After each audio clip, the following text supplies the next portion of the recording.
tipsy. Something, double shot of whiskey. Oh my good Lord. All right, AOA podcast Friday episode. Hello. We have a whopper of an episode. If this podcast was a Burger King, we would call this one a whopper.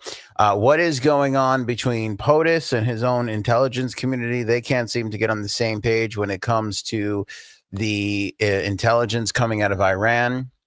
Not a great thing. We'll tell you about that. Plus, we got a leak in the Anne Burrell case, and your old pal Aunt might have been wrong about her cause of death. We'll share what they found at her apartment that leaked, and we'll pass that along to you. Plus, this is a fun one. You know, every topic that we do on this podcast is always well researched and looked into and investigated and looked at. Every now and then something comes up and I don't read it. So producer extraordinaire Cuddles has put together some notes for me, and I have a bunch of pictures that were released from the Diddy trial that I have not seen yet. So we'll experience that together. We'll go through the notes explaining what everything is. My Cuck fans out there, you're not going to want to miss that segment. That's all Cuddles shared with me. Meghan Markle round 2. I mean, Meghan Markle scam round 2. We'll get into that. Jo Siwa says that she was forced to coming out of the closet as a lesbian. Diddy isn't the only creeper rapper we got out there in the world. There's some allegations against Fat Joe, allegedly. So we'll review that, plus some other fun topics like the new Meta Oakleys, the Costco Gold Bars, and whatever else comes up on a Friday night. My friends, like I told you, whopper.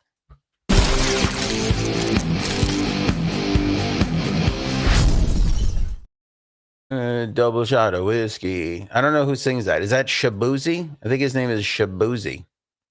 Wish my name was Shabuzi. I got saddled with Anthony. Terrible name. Awful radio / podcast old name. You know, just terrible. Absolutely terrible. Anyway, let's go. Oh, Bird, congratulations. 39-month AOA member and supporter. 39 months, a day after my 39th birthday. What? That's amazing. Happy birthday to you once again, Bird. I hope you're having a wonderful birthday extravaganza quarter. If you're like J Sabs, she doesn't just have a birthday or a birth week or a birth month. She has a whole birth quarter. She's got 3 months of a birthday celebration. And I got to be honest with you, it's not a bad idea. I mean, what better way than getting some presents from your friends and loved ones than having a whole quarter to celebrate your birth. So happy birthday to Bird. All right. Last episode, we talked about the fact that President Trump, POTUS, kind of losing it a little bit when it comes to, did we know about the strikes? Did we not know about the strikes? Did we okay the strikes? Did we not okay the strikes? Are we happy about the strikes, Israel against Iran? Are we not happy about that, right? It's like back and forth. It's like we weren't a part of this because they don't want to start World War III. But then he's like, oh, you know, of course we're supporting it. We make the best weapons and blah, blah, blah, blah. That embarrassment of Tucker Carlson, who's the Texas guy? Oh my God, his name just escaped my head. Munster, that guy. What's his name again? Somebody help me out here.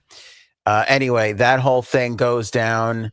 The two guys that I don't really love, hate both of them. So this senator fucking guy, I haven't even been drinking. No gummies, no nothing. It has just been a fucking Friday and a half is basically what's going on. Ted Cruz, or as Robin likes to call him, Ted Crud. I like that. I don't know if that was a typo or intentional. Either way, it's funny. I'm going to say intentional because Robin's usually hilarious. Ted Cruz. We had that abomination of an interview between Tucker Carlson and Ted Cruz, where Tucker caught Ted Cruz in Ted Cruz is like, we're supporting Israel. And then Tucker's like, well, the government came out with a statement saying we're not involved in this. And he's like, well, it's in the Bible. That was a whole mess and a nightmare. Okay. All of that considered, we've debated here on this podcast on whether or not Benjamin Netanyahu, was in his rights to strike Iran. He was saying that they were super close to a weapon. Now, there's plenty of supercuts circulating the internet that Benjamin Netanyahu has been saying Iran's going to have a weapon in weeks for the last 10 years. Okay, so there's that part of it. All that is culminating up to, again, President Trump can't seem to, and this is not a critique because this is one of the reasons why his fans love him, but he can't seem to shy away from a microphone and a camera. He loves it. He just wants to be in front of a camera on a microphone, and today he was being asked, I believe it was the AP who asked him the question. I think I do have the audio I can share with you. And basically the question was, do you believe that Iran has the capabilities of having a nuclear weapon? And he says no. And the reporter's like, well, your own intelligence community says yes. And he goes, who? And they go, Tulsi Gabbard. And he goes, well, she's wrong, which is not the most ideal look for a country, let alone the most powerful country in the world. Like, you want your intelligence to be on the same page with your leader, the president of the United States of America. It is not a great look that these two are not on the same page, perhaps not getting along, perhaps not seeing the same bit of information. What's bizarre in this particular instance, and it's pretty fairly consistent with the Trump administration overall, is, both of these people are coming from backgrounds that are not exactly common, right? Like President Trump coming from a non-political background, Tulsi Gabbard, a political background, but her, being appointed director of the intelligence, not well received or universally welcomed, or, not a lot of people are happy with it, blah, blah, blah, so on and so forth. So it's like, who's the unqualified person here? I'm not entirely sure. One of them's wrong. One of them's right. Who that is, I don't really know. And that's not even really the point. The point is, it's not good when the president of the United States is doubting A, the intelligence community, and B, the person heading up said community. Not a look that anybody wants to see, right? Here's President Trump. This clip courtesy of C-SPAN. We'll pick it up sort of midway through, him discussing the whole Iran situation and what's going on here. Okay, take a listen to the audio and the way he says it. And I think within a matter of weeks, or certainly within a matter of months, they're going to be able to have a nuclear weapon. We can't let that happen. I was very much opposed to Iraq. I said it loud and clear, but I was a civilian, but I guess I got a lot of publicity. But I was very much opposed to the Iraq war. And I actually did say, don't go in, don't go in, don't go in. But I said, if you're going to go in, keep the oil. But they didn't do that. What intelligence do you have that Iran is building a nuclear weapon? Your intelligence community had said they have no evidence that they are at this point. Well, then my intelligence community is wrong. Who in the intelligence community said that? Your director of national intelligence, Tulsi Gabbard. She's wrong. Not great. Right? That's not great. That's not great. You don't want to be in that, well, my director of national intelligence is wrong. Well, 5 minutes ago when you were having her appointed, she was the greatest thing since sliced bread. Now she's wrong. As much as I love our allies, all of them,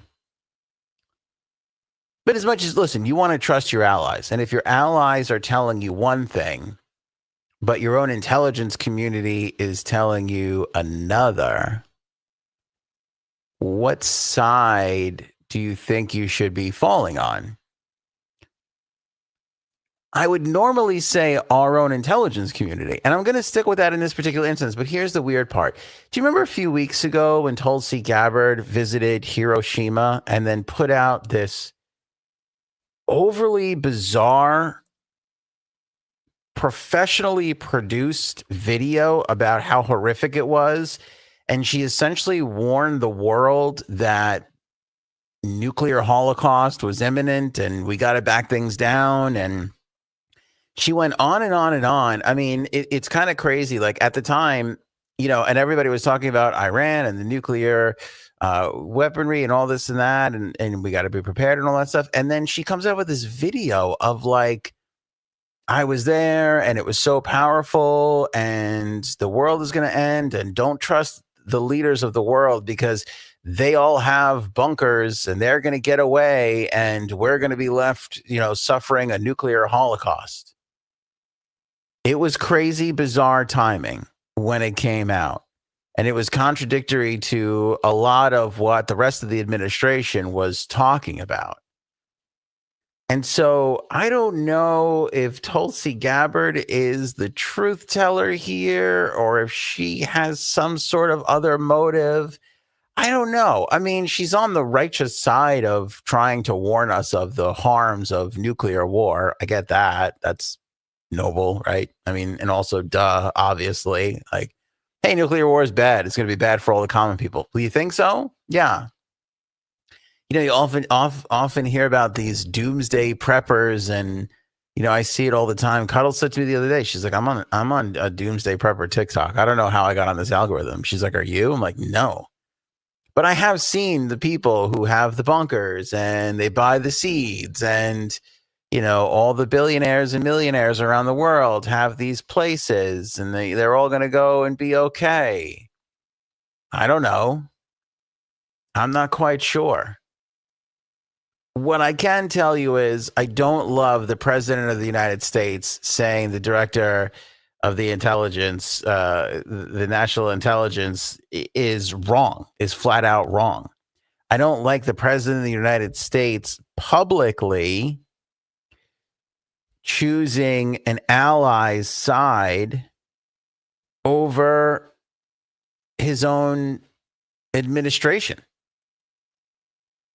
I mean, this is one of the big flaws of President Trump. It's like he always wants to be right and powerful and strong, but he doesn't pay attention to how contradictory and foolish he can sound at times.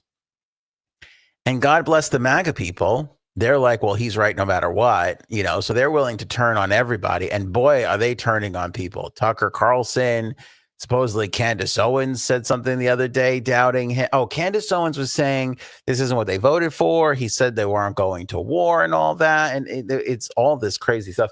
And I also think at the same time, like, people are getting out of control. Like, just because there has been some bombings and, like, it's weird. They call them campaigns, right? Some campaigns. It doesn't mean that we're going to get into a never ending war. It doesn't not mean that. There's still a really good chance.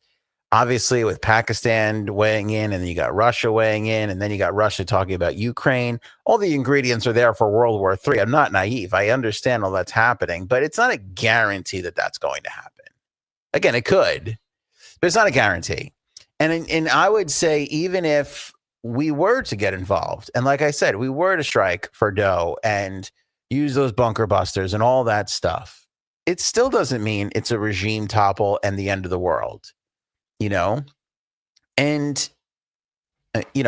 like, again, that's this podcaster's opinion.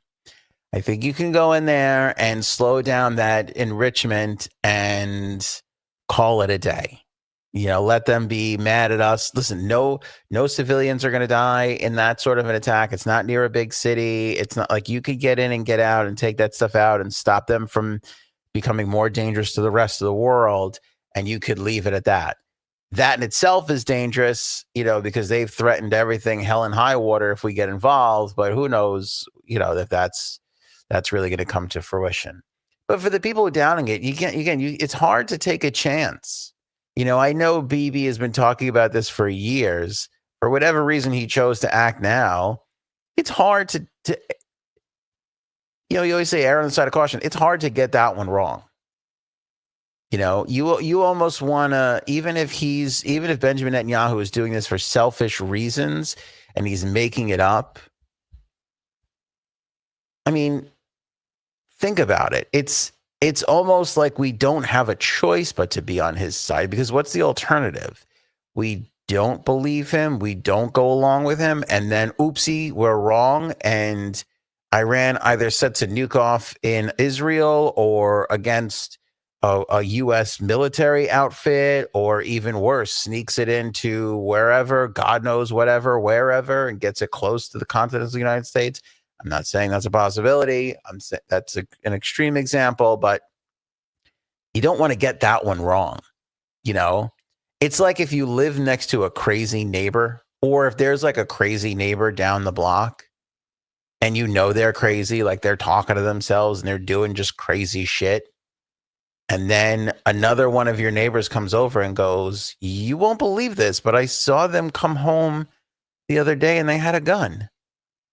Are you just going to go, okay.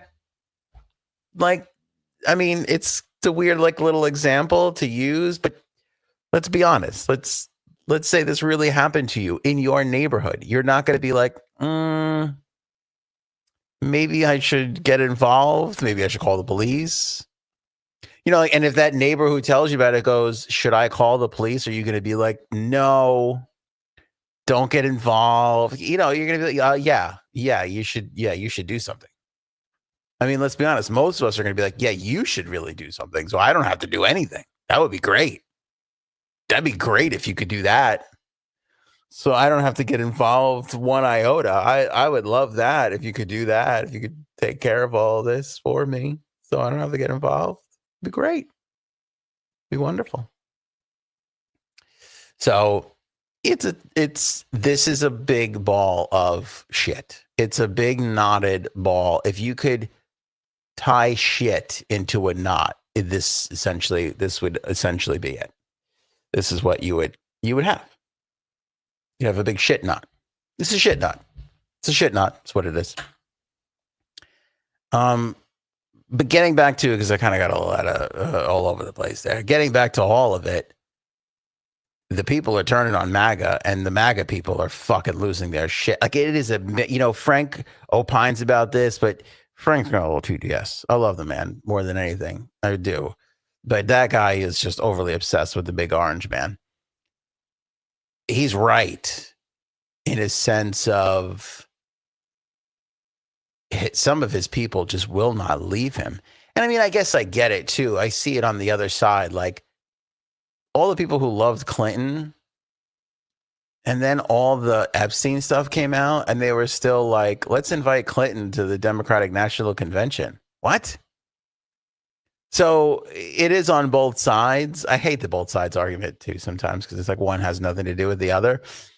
But the point is that there's crazy people out there that will support their person no matter what. No matter how wrong or crazy or weird they wind up looking, So there's that part of it. But it is interesting to see some of the people defect. But again, also just to kind of throw devil's advocate into the mix with the Candace Owens thing, even if we do something, it doesn't mean that we're going to be in this for 20 years like we were in Afghanistan. And odds are, and listen, everybody hopes that nothing happens, that we don't get involved, and it doesn't have to escalate. But at the same time, you got to be realistic that it could happen. And you do, call me naive, have to hope for the best that, hey, we can just pop in there, get rid of that one thing and be done. Now, Israel also said today that they can handle it. Everybody's been talking about, well, the U.S. is the only country that has these bunker busters that could go underground and bomb these nuclear facilities underground. And Israel came out today and they were like, we can handle it. So I don't know what that means. Also, Israel is using a lot of artillery right now. I don't know what those supplies are like. I know they buy those things from us, but I don't know what those supplies are like, if they're going to be running out of this stuff anytime soon. What I do find interesting is it seems to be fairly unanimous that everybody feels that Iran was enriching uranium 100%. Like, nobody, I haven't heard a lot of people go, well, they weren't even enriching the uranium. A lot of people were saying they were enriching the uranium. So again, whether you're 3 weeks away or 3 months or 3 years away, they were running past the stop sign. It doesn't seem like they were stopping anytime soon. Going back to Obama had the deal and Trump threw it out. Don't disagree that he probably shouldn't have done that. That could definitely be biting us back in the ass. But I think that those people, that Iranian administration, the Ayatollah, I think they were going to go through with this shit regardless. Because no matter what the deal was and the pushback and the warnings from everybody, they kept enriching uranium no matter what. You could definitely make an argument that they weren't close to a nuclear weapon. I was reading a lot of experts, Middle East experts, Iranian experts today who all said, again, unabashedly, they were enriching uranium. But a lot of those experts were saying, I still don't know how close they were to an actual realistic bomb, an actual realistic nuclear weapon. That being said, too, it scares you a little. It weirds you out. I don't want to fear monger here, but I am a father. These are the things you think of. It's like you start to think, well, I think this administration, the Iranian administration, sucks. I don't think that they're capable of pulling anything off. But then you think to yourself, well, could they? It's not a rocket maybe that they launch from wherever to hit the actual United States of America, but is it some other form of weaponry with that nuclear capabilities? Who knows? I mean, again, I don't want to fear monger, but you have to think of things that way. If I were to tell you on September 10th, 2001, that some fucking weirdo that 95% of Americans had not even heard of is going to put together a plan to take down 2 buildings in New York City and part of the Pentagon, and basically have the biggest bloodshed on U.S. soil since Pearl Harbor, you would have looked at me on September 10th like I was fucking crazy. And I know that the intelligence community was aware. There were plans and things in discussion. Bill Clinton had the opportunity while he was president to take out Osama bin Laden and didn't because he was at a wedding years earlier.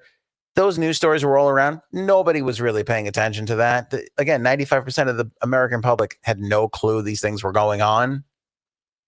And if I would have said that on September 10th, you would have thought I was crazy. But then September 11th came and look at what happened. So it's like, I don't know who fucking knows what people are capable of, and who knows if it's us? Maybe it's England. Maybe it's, Israel. Maybe it's another ally that doesn't deserve it because these people are fucking crazy and out of their minds. I don't know. It's hard to tell. But I do know, out of all this uncertainty, that the president of the United States of America saying the director of national intelligence is wrong is not a good look.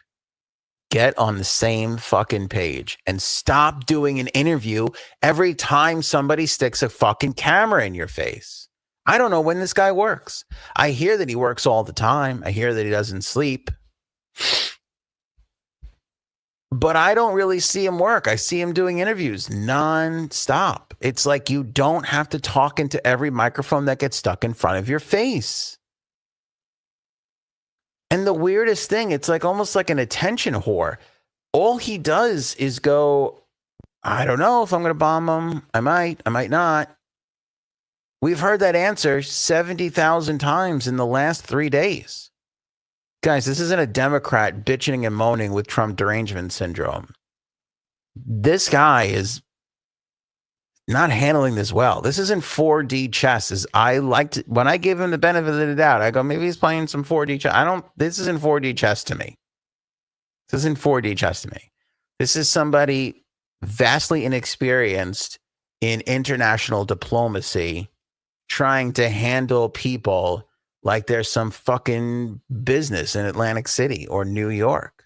Like it's an apartment building in the Bronx. It's not. This isn't his thing. And we saw this. The MAGA people can unsubscribe and complain and report me all you want, which we get plenty of here. But at some point, you have to be realistic with yourself. We saw this when the pandemic hit. He did not know how to handle that well and did a horrific job that cost him the reelection because he was cruising to a second term that first time around. And then everybody looked at what he did and how poorly he handled it and went, we'll go for the old crazy guy, the other old crazy guy. So not a good look from any of them. I wish that Tulsi and him would get in the room and figure this the fuck out. And also, I don't want them to just get on the same page. I'd like them to get to the truth of the matter.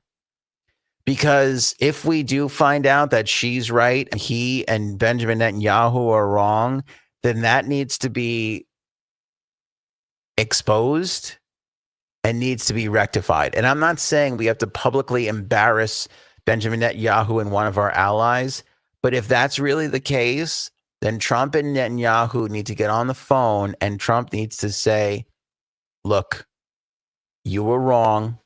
I am not going to publicly embarrass you, but it's time to set up another election and step aside. Period. End of sentence. And if you don't, then I will publicly embarrass you. And God only knows what'll happen if you get exposed for being wrong and being pushed out. God knows what sort of unrest is going to occur in the Middle East if that gets, if that gets put out in the public. So let's save ourselves all some time and a lot of lives. And why don't you just say you're proud of everything you did and you're setting up another election and it's time for somebody else to take over?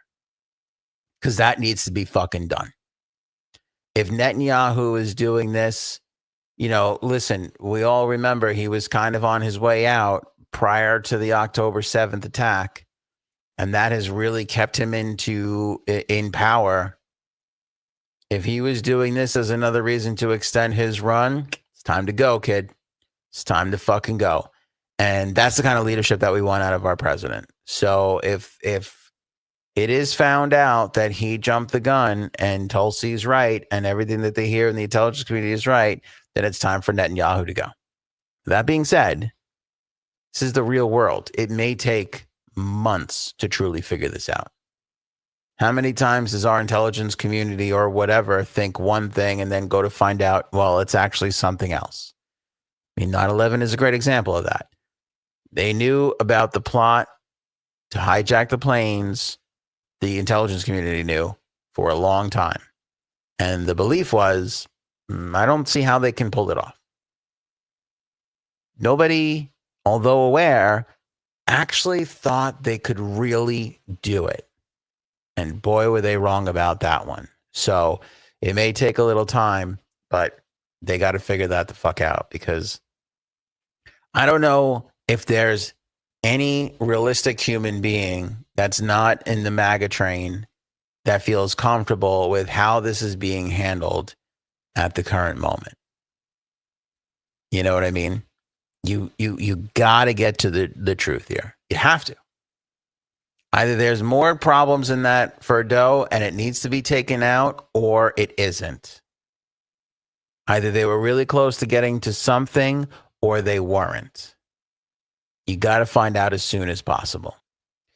That's the latest on POTUS and the director of national intelligence, Tulsi Gabbard, who, can anybody be happy with either one of their performances so far with all of this?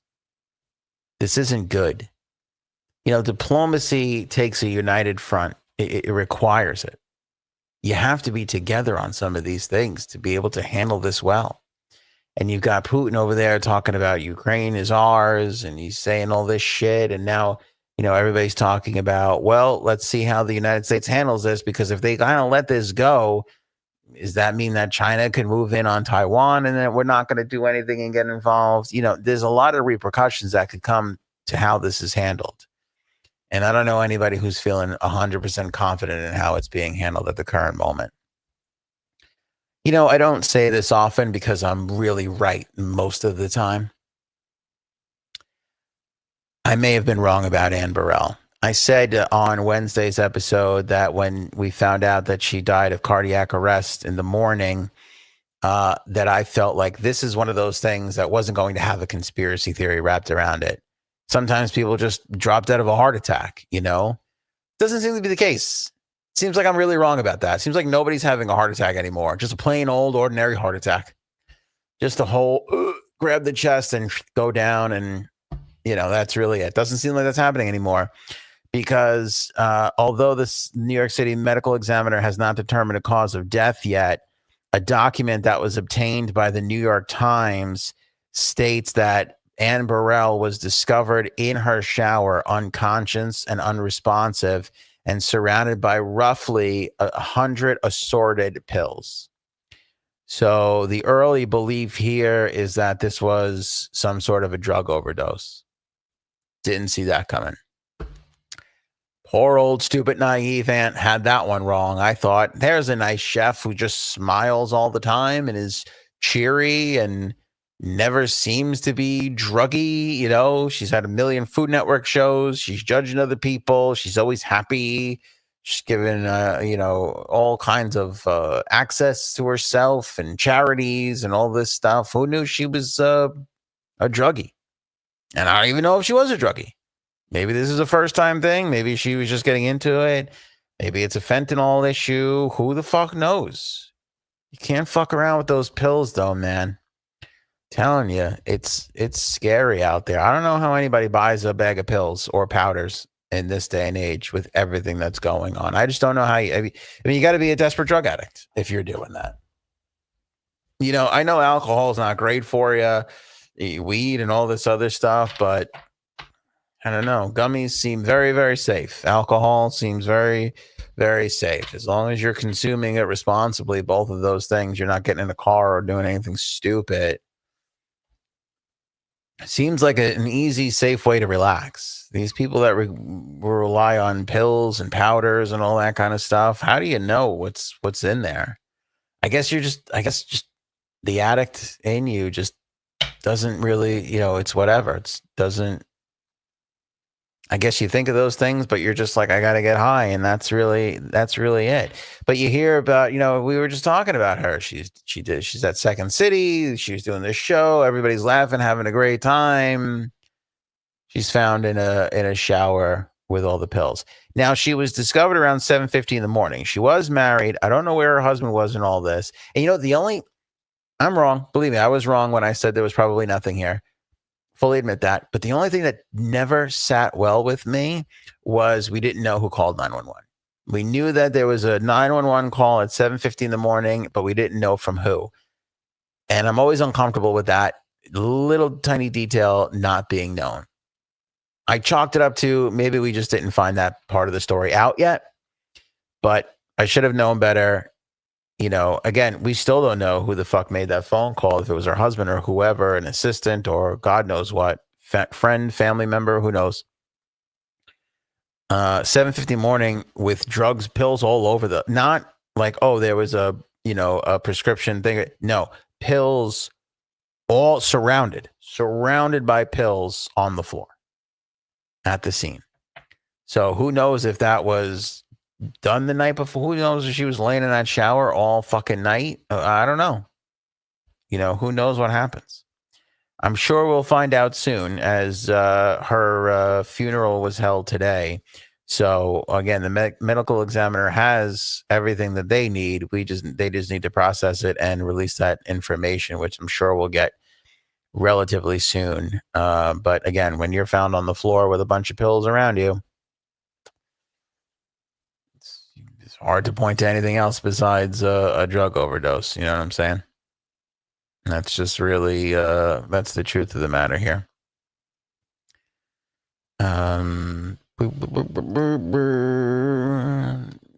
Me and old Anthony tore that engine down.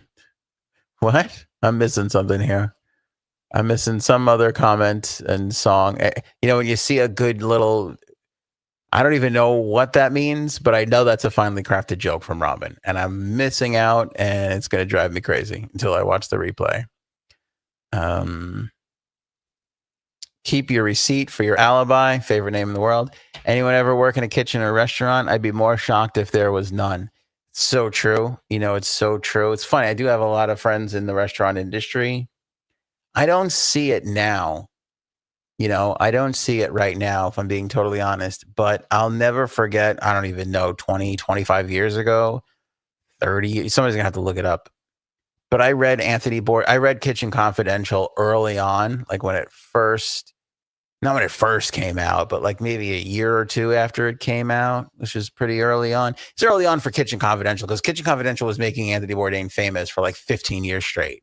For 15 years, like he got on TV because of Kitchen Confidential, and then he got a bigger TV show, and that was because of Kitchen Confidential. So it's like people kept rediscovering Anthony Bourdain and always talking about Kitchen Confidential. In that book, he really details the drug use in the restaurant industry, and it's rampant. I mean, it was rampant. I don't know if it's still that way. Again, I have some friends in the restaurant industry. You're a radio guy. You're a fat radio guy. That's like honey to a bee. The restaurant people go, look at this fat fuck on the radio. We'll bring him a dish. He'll talk about us. So a lot of I've made a lot of friendships with restaurant people and beer people back in the old radio days. All those people, they all seem pretty square to me. I don't see like massive drug use or anything like that. Nothing like what I read in Anthony Bourdain's book. But I remember reading Anthony Bourdain's book, being shocked at the drug use, and then all the other restaurateurs and chefs and everything being like, oh, totally, that's exactly how it is. So it's not like it's uncommon. Like maybe it's, again, being out in the Hamptons, which kind of feels weird because it is mini Manhattan. But a lot of the restaurant people I know are kind of like middle of Long Island restaurant people. Perhaps that's more of a rampant thing in New York City and some of the other big cities. I'm just saying I don't see it right now. It doesn't mean that it's not happening. I was wrong about Anne Burrell to begin with, so I could be wrong about this too. But I don't really see that sort of a thing going on these days. But certainly as we get more information on Anne Burrell, we'll share that with everybody, and we'll let you know for sure. All right, here's the story I know not anything about. It's the Diddy Pics. So I know that some pictures came out. Cuddles put it together for me, put some notes together for me, and we'll experience this together once again. We'll tackle this one together. We'll be seeing it all for the first time. Should we just go through the pictures first? Should we just yeah, Paul makes a good point. Ant, you're out of the scene. I don't know if I was ever in the scene. Okay. I feel like wherever I am, the scene had left 5 minutes before. I'm never where the cool people are at that cool moment. I always just seem to fucking miss it. By the way, every job I ever had, like every job I ever had, as soon as I got into radio, everybody was like, man, you should have seen radio 5 years ago. It was fucking unbelievable. Like every fucking job. I worked at the airport. I worked at JFK in baggage first, then cargo. Putting myself through college. I shouldn't say that because my parents, they were great. I got some scholarship. It doesn't really matter. I just feel bad. I feel like I'm taking away from my parents. My parents were huge in helping me in college. But I worked all through college at the airport, and I started in baggage, hauling people's bags under the plane. And all those guys were like, man, we had it so good last year. It was unbelievable. I'm like, fuck.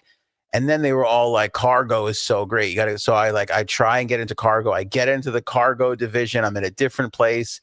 I no longer have to go to the terminals and deal with all that crazy security. You can't park the car. Now I'm pulling next to the building I'm working at. It was so much better. I get to cargo and they're like, man, this new contract of ours sucks. We had it so good. I'm like, what the fuck is going on here? Am I just going to show up after the death rattle of every fucking, job? It's unbelievable. It's unbelievable. My first job ever was working at a Nathan's hot dog stand.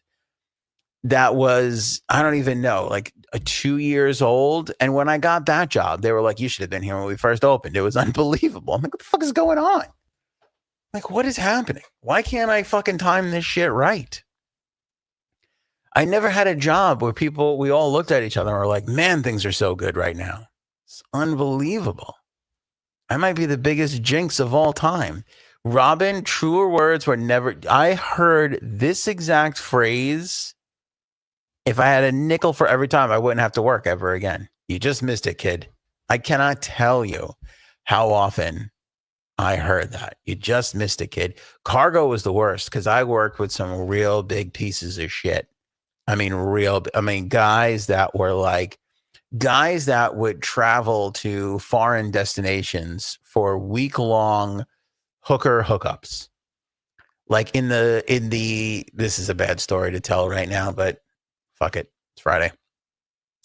In the airline industry, part of your benefits and perk package is you get to fly, right? So that was like the fun part about working for the airline, because I would get free flights, not only on British Airways flights, but they were in like an alliance with American Airlines. So anywhere American flew, or like there was like 3 or 4 other little airlines too, all we had to do was like pay for tax and something else or whatever. But we would fly for like $20. And this was JetBlue was around, but they were like this was like the beginning of JetBlue.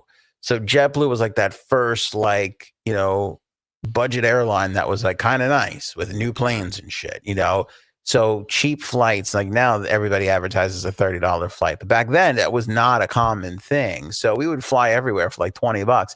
And not only you, but you got like family passes too. So like I took my parents to Vegas and Arizona. Like we didn't take advantage of it as much as we should have. But it was fucking great. So you could fly wherever. Some of these degenerates that I worked with, they would fly to like The Hangover, like Bangkok and Thailand and all these fucking places, and just drugs and hookers all week long. And they would come back and tell these stories that I'm sure were blown out of proportion. But even still, it's like, Jesus Christ, And so I would hear like, oh man, you should have been here in the 90s, kid. It was unbelievable. Should have been here in the 80s. Like some guys that were literally, there was this one guy who was like 4 feet tall, little Italian guy, Joe. And he had just withered into nothing. And I was just like, I remember saying to one of the other guys one day, like, because he would smoke cigarettes, and I'd be like, how much cigarettes do you have to smoke? Because it looked like he was just like, how do I describe it? Like if you leave a grape out in the sun and you just watch it turn into a raisin, like this guy was like a raisin. He was just wrinkly and just like, oh. And I said to one of the other guys, I'm like, how many cigarettes do you think you have to smoke in a lifetime to start to look like that? And he goes, dude, cigarettes ain't even half that guy's problem. Like, who knows how many fucking hookers and drugs that guy's putting his. And I was like, holy shit, really? I was in college. I was fucking naive. I didn't know. I was like the stupid young kid, But yeah, so I've heard that you just missed it, kid thing so fucking much. How did we even get to this? I'm starting to talk about Diddy's thing. How did we even get to the airport and I don't even know how we got there. Maybe I am a late cucker. Maybe I haven't. But here's the problem. Once I get into the cuck game, they're going to be like, oh man, you should have seen how good cucking was 5 years ago. Cucking ain't ever since Diddy fell. It's the cucking has never been the same. Back when Diddy was running the cuck game, oh man, it was unbelievable. That was a real scene. By the way, the strange thing is, like, we'll get to the Fat Joe story. I don't know why rappers like to watch other people have sex. I must be missing something there. Yeah, cucking ain't easy. Could you imagine? Could you imagine going to the cuck party and them being like, you just missed it, kid. Man, you should have seen those cuck parties back in the day. Holy cow. My luck, I'll get into cucking. I'll be like, why is everybody just ugly and overweight? Oh man, the pretty people were here 3 years ago. The cuck game, supermodels. Now everybody looks like Mario Batali. Oh, I wanted to mention that. That was the weird part. Anne Burrell was Mario Batali's sous chef, and that guy was a dick. That guy was a real piece of shit. So she survived that whole thing, got out of the whole thing, made her own way, all just to die from pills. That's fucking tragic, man. That is fucking tragic. All right. Anyway, let me bring up the Diddy notes here, and we'll plop it up on the screen for everybody. Some of the Diddy Pics. I could never get a good size. You notice this? You'd think we'd figure out the whole size thing. Oh, that's good. Who put this shot together? Fucking. Yeah. All right. We'll do this one. I hate being so fucking small, but I don't really matter.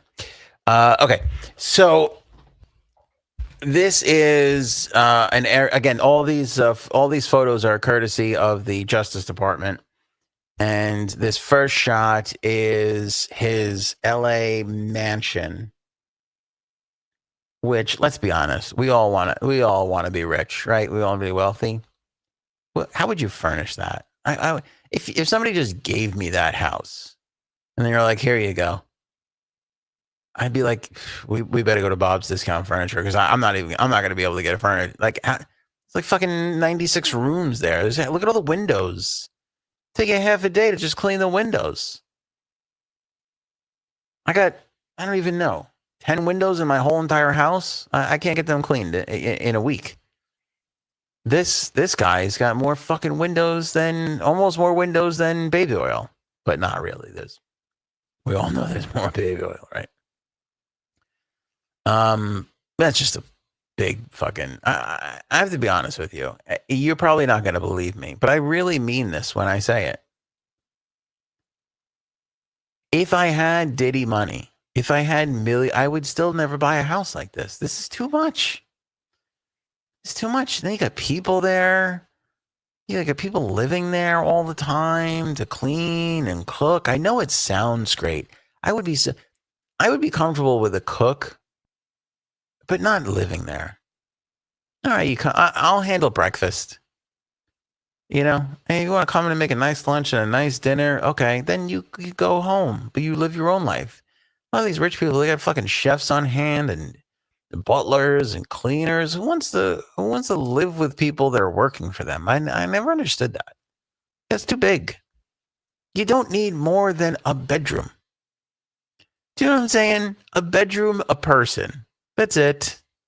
If you want to have a guest bedroom, if you want to have 2 guest bedrooms to get fancy, all right, maybe you're one of these people that has 3 great friends ever since college. Get 3 guest bedrooms for yourself. 96 fucking bedrooms seems like overkill. You know?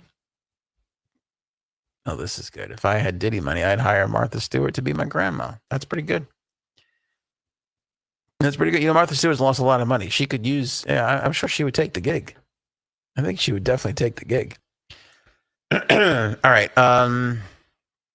Let's start over here, because this is one of the pictures that probably won't see the light of day on TikTok there, because they block everything. But a lot of powders taken from the old estate there. Lots of powders. I think this, let me see here. I never want to lie to you. I did look at something that said that it was tested for something. I saw that in the notes unintentionally. I wasn't trying to look, but I did see it. I forget, they tested it and they saw that it was it had maybe MDMA or something like that in it. I forget now. Blah blah blah blah blah blah blah. I'm seeing, okay. Ooh, that'll be good to get to that one. Shit, I don't know. It just says here the Department of Justice states that the mansion was filled with drugs. Okay. All right, let's go along here. Next photo. All right, this is a lot of Astroglide. That's a lot of Astroglide. That's a lot of that. That's a draw. That is a draw filled entirely of Astroglide. Here's what I want to know. It's a lot of purple caps. What's in those 3 bottles with the red cap? What's that about? Is there an Astroglide expert in the live chat that can tell me what's the difference between the red cap and the purple cap? Because I got to be honest with you, if I'm in Diddy's orbit, I'm fucking terrified to begin with. As soon as that draw gets opened, if I see him pull out a red cap, I am going to be like, why the fuck is that red? Why are all the other ones purple and that one is red? I'm terrified. What is going to happen here? What's happening to me? What is going on? Yeah. If you know, you know. You ain't kidding, Paul. But I don't know is what the problem is at this current moment. You know? And then I like the just 2 bottles of baby oil strewn about. It's like, do you think he had a conversation with his maid or butler or assistant where he's like, don't just fill the draw with Astroglide. Like, let's get some baby oil in there too, because I'm not sure what kind of mood I'm going to be in. You know, sometimes I feel a little Astroglidey. Sometimes I feel a little baby oily. You know, most of the time rapey, seems like, from what I can tell, or honestly cucky. But seems like, I don't know. What's the difference between Astroglide and baby oil anyway? I know you don't put Astroglide on an actual baby. That I know. I know that the real reason for baby oil is not what Diddy was using it for. And the Astroglide, however, was. So I know that's the difference, but I'm not quite sure what the actual physical differences are between those two things. I don't know, Robin, is this a guess that it's now with aloe? Good news, boss. They didn't have 100 little jars of Astroglide that you like, but I was able to get the 3 that now have aloe. So we'll see if that helps, you know, the whole situation.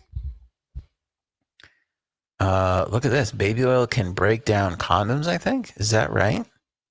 That's an interesting little tidbit. Red caps are the panty droppers. Baby oil is terrible for internal use. Lube is safe on the inside.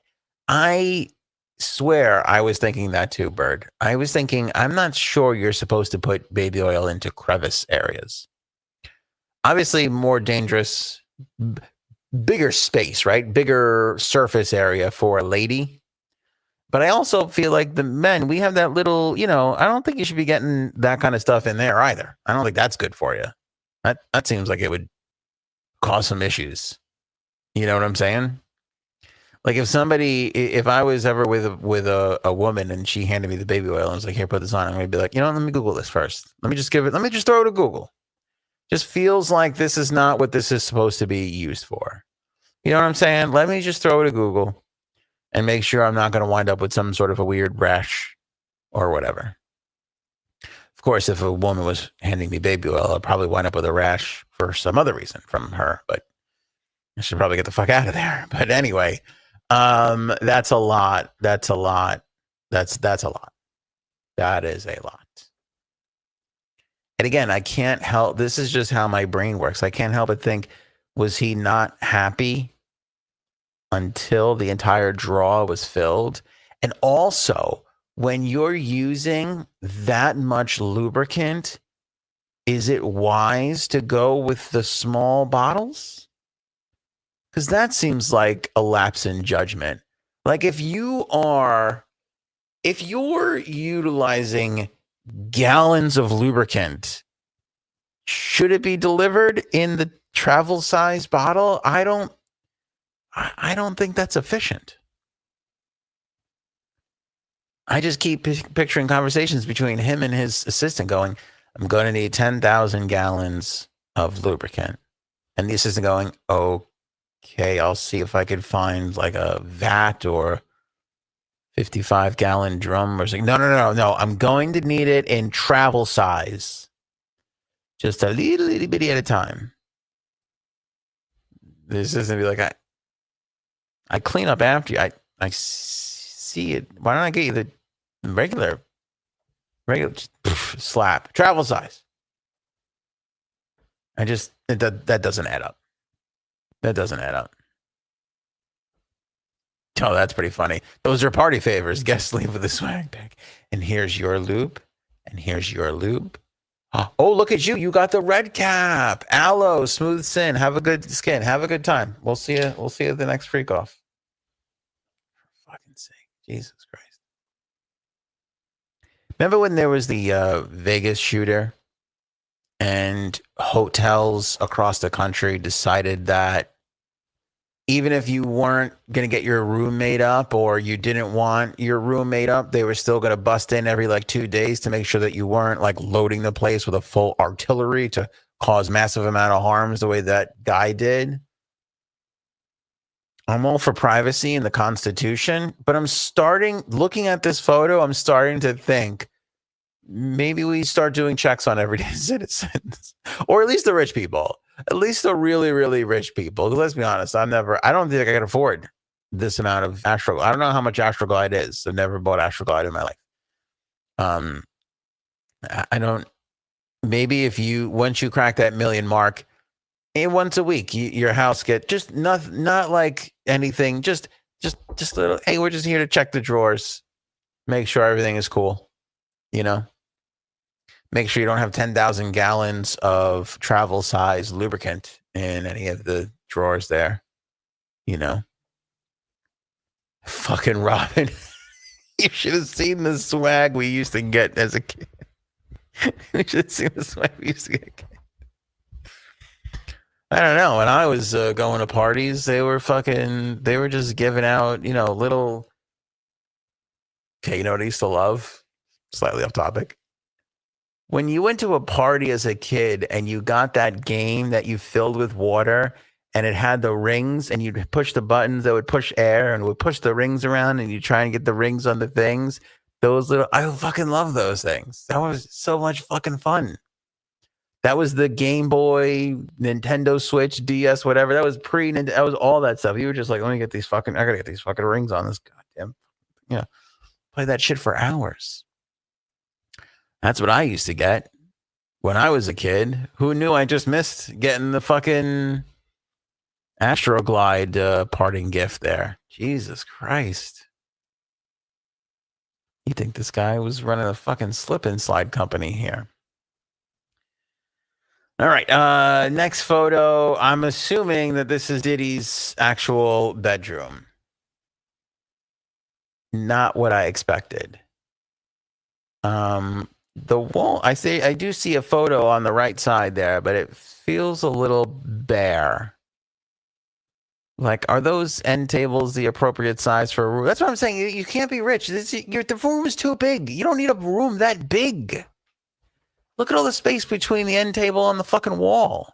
What are those white things in the corner? There's one on each side. Is that like a humidifier, or is that like a let's heat up the baby oil contraption? And yes, I didn't want to trip over the obvious right away. Look at everybody tripping over themselves to get to the same line about the two cuck chairs.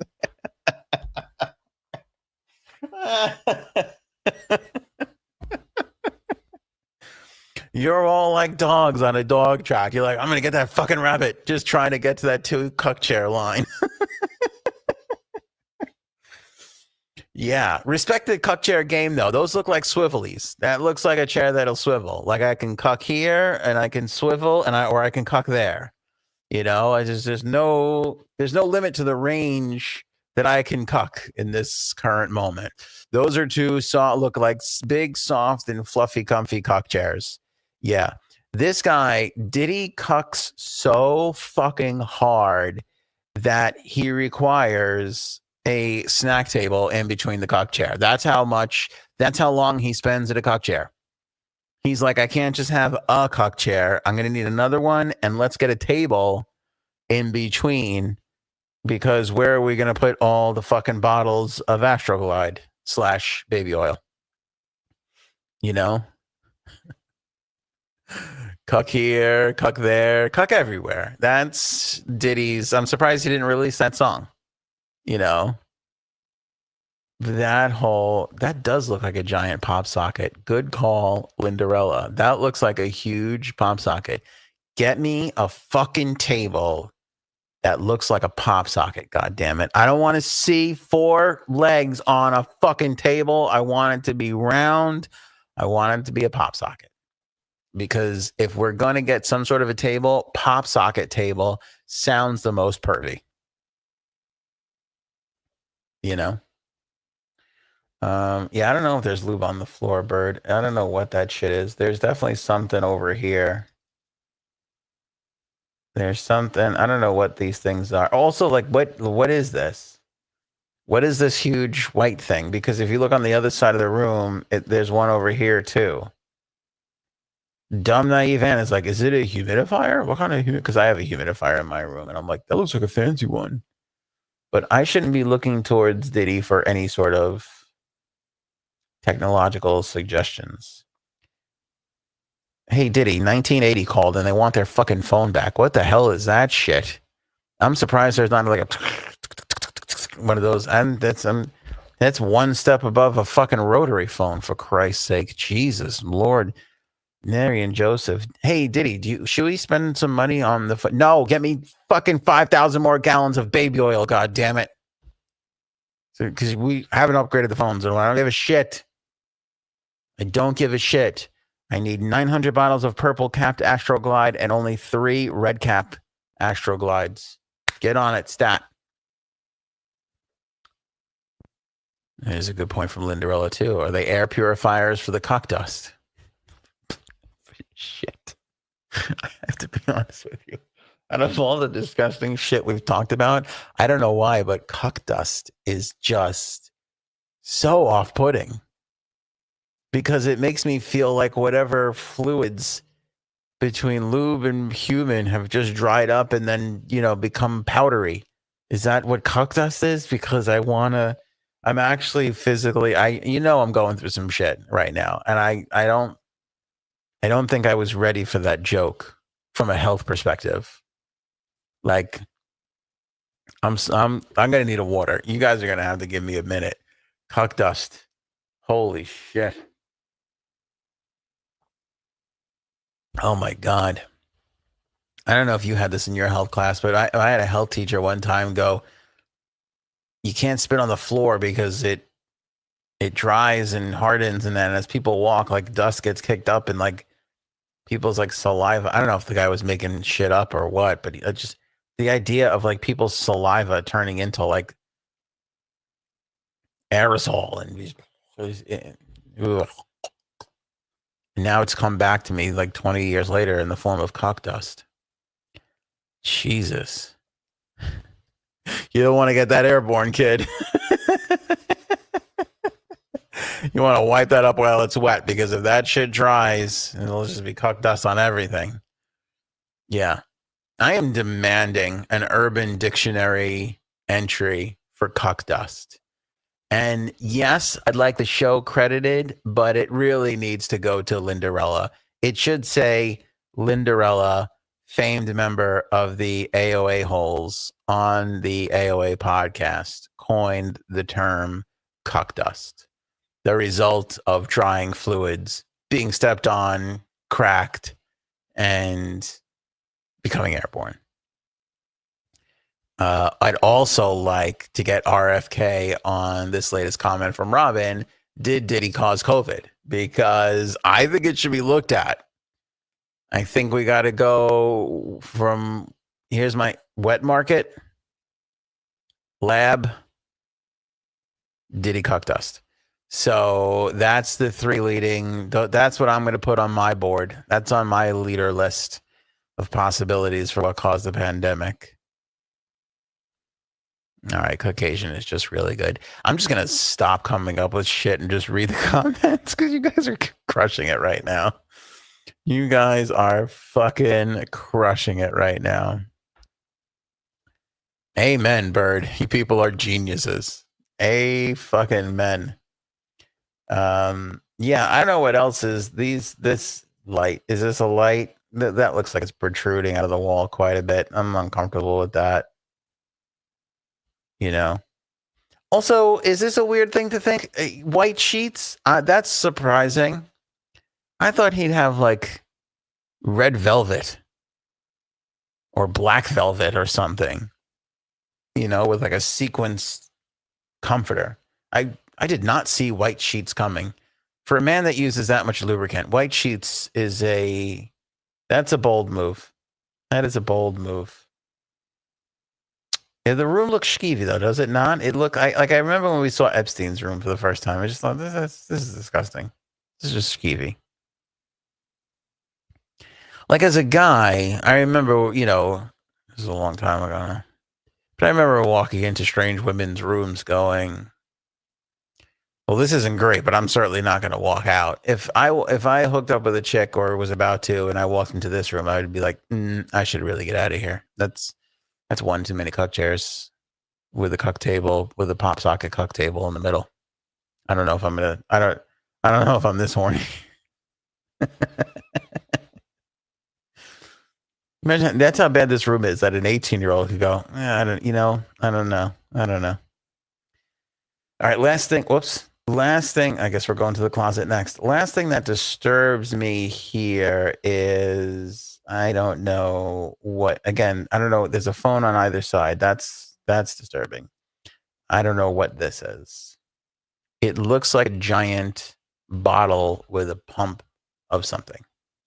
So I don't know what that is, but I'm alarmed by that. I'm uncomfortable with that.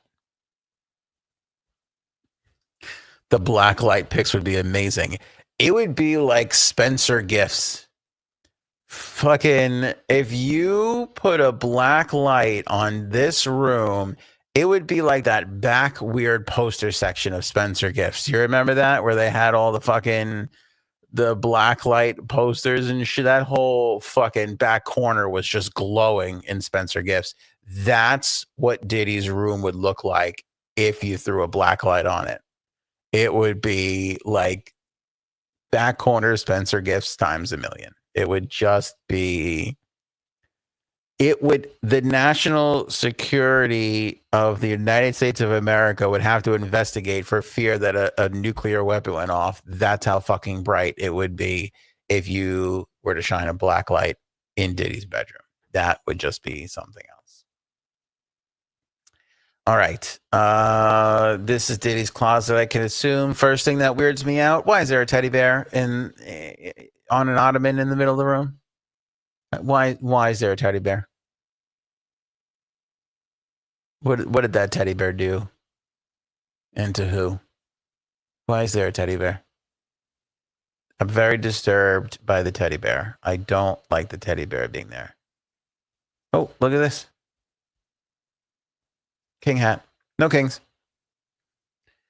This orange looks familiar. Is this a Nike box? I can't really tell.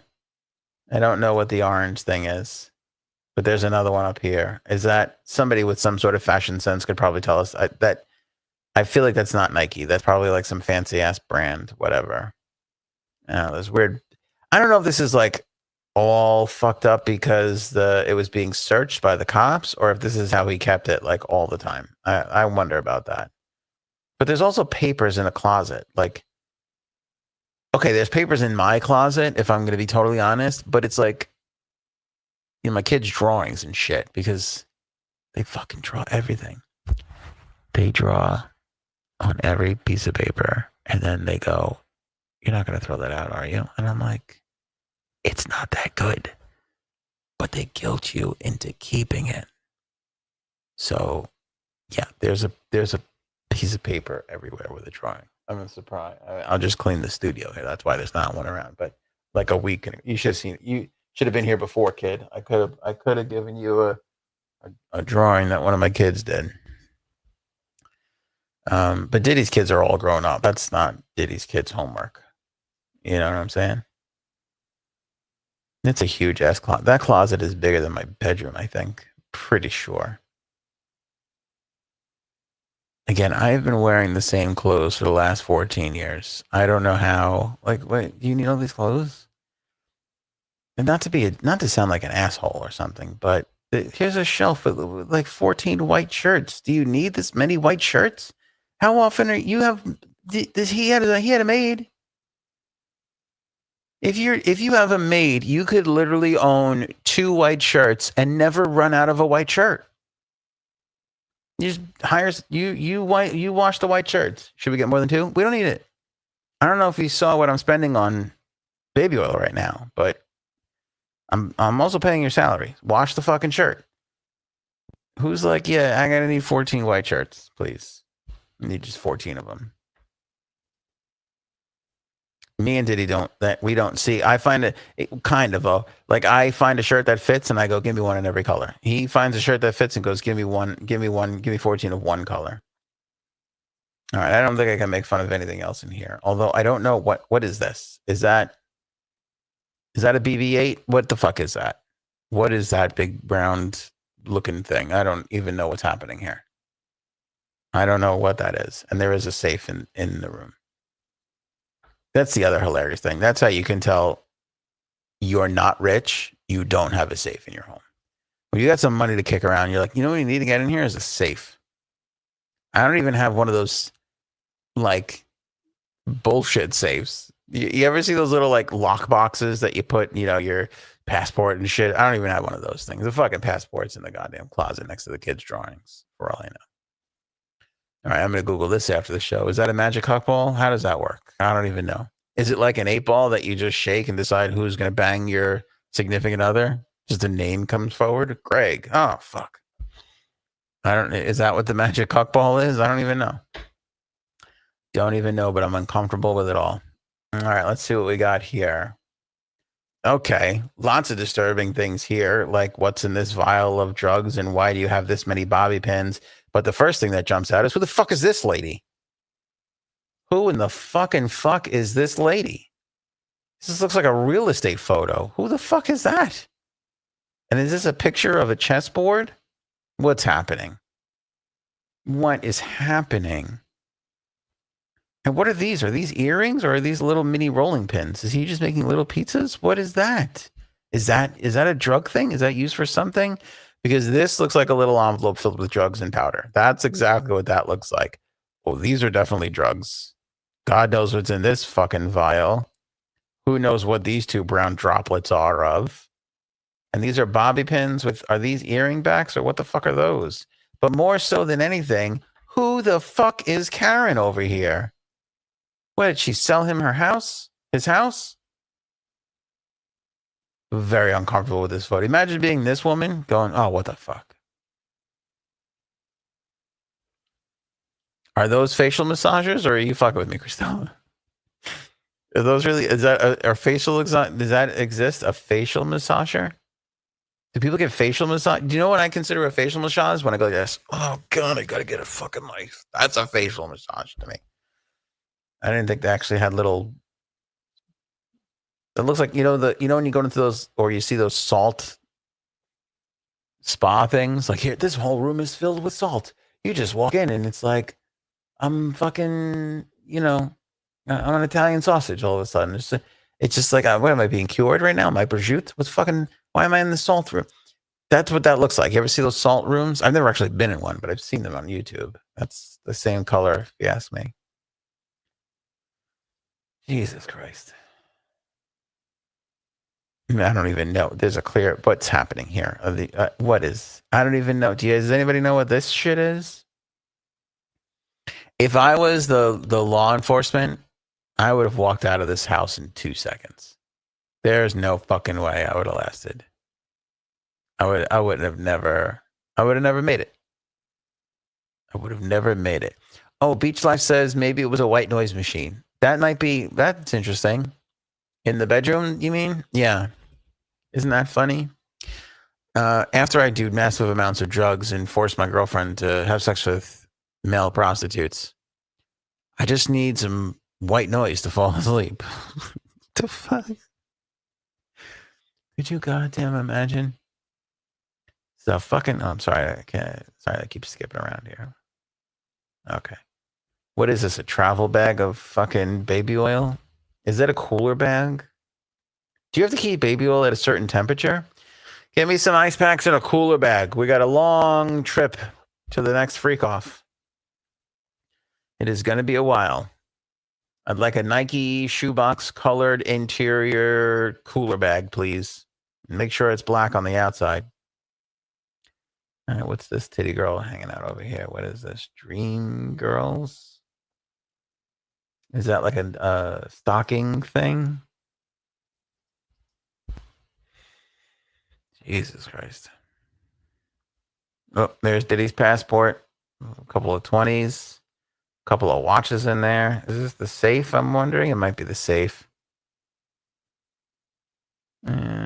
What does that say? Sean, hold on. See Sean John. Oh, USA. Looks like there's a black spot. I can't see it. Carbs? Is that USA Carbs? This American loves bread. Put it on his passport. Oh wait, Combs. That would make more sense. His last name. Fucking idiot. Carbs. What a fat motherfucker. Could you believe it? Crazy carbs. God damn it. I would love a piece of bread right now. I'm not gonna lie to you. This is a lot to take in. Some bread would really sop it up. That would really help. All right, let's see what's on this. I get nervous when we're in the medicine cabinet. That's not where I want to be. Oh my God, is this a Sauvage? Holy shit. Who knew Diddy had sinus issues? It's probably because of all the cock dust. I'm all congested. It must be the cock dust. You get me one of those Navages or Navage. What is it? I can't remember. It's the thing that you shove up your nostrils that blows water from one side to the other, so you just get all that mucus out. Holy shit. So we found the Miralax last time, and now with Navage. Diddy had a lot of problems other than the baby oil and cuck thing that he had gotten the macaroni and cheese shit. And also he had a foot problem. Look at this. That's embarrassing. Out of all of this, Diddy got smelly, stinky, wet feet. He's got fucking Arm & Hammer foot powder. That's fucking embarrassing. That's a bad one. This is all terrible. That's embarrassing. I get it. I get we have foot problems. I get people's feet stink, but that's embarrassing. That is embarrassing. It is so weird. Make sure I have travel tissues. I might need a tissue while I'm traveling. After you pack my cooler bag filled with baby oil, let's get some tissues and more fucking baby oil. Jesus Christ, this guy had baby oil coming out of his ass. Is this one of those like things you see in the hospital where you put the syringes? That's a drug addict move. What is this? Hemp's triple moisture. Herbal. That's kind of hard to read. This looks like it says all day something. Boy, you wouldn't think a guy who literally fucking bathed in baby oil 24/7 would have a dryness issue. I'm all dry. I haven't had baby oil in me in 10 minutes. Get me the fucking hemp moisturizer. Dayquil, Zyrtec. This motherfucker had allergies. What is this? What is that? Prevacid? Is that Prevacid? That looks like Prevacid. Is that acid reflux? Did he have some acid reflux issue? Oil of oregano? Gotta stay healthy. Bacitracin. 25%. Does that say arsenic tincture? Arnica? Arnica?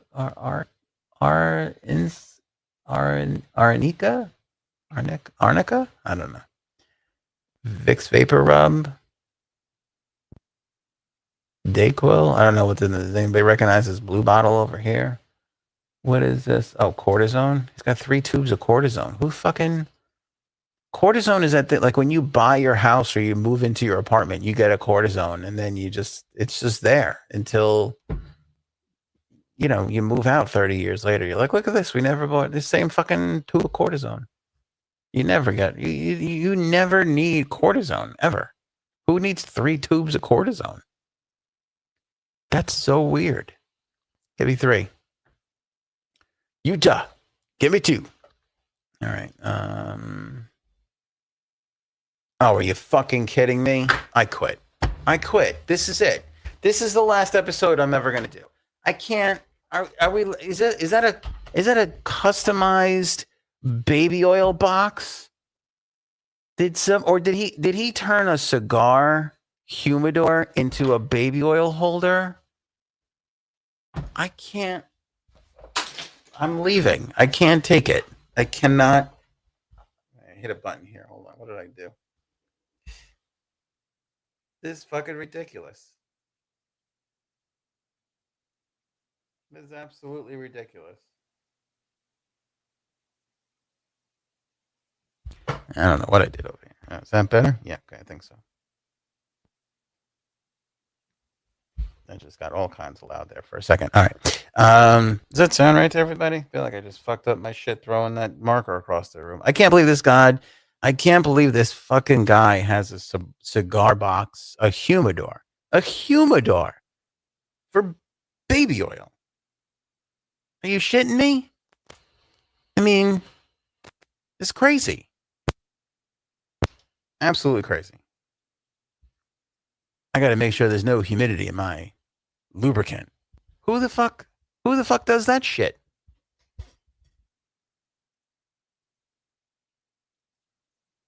I don't. I give up. It's impossible to do a podcast anymore. It can't be done.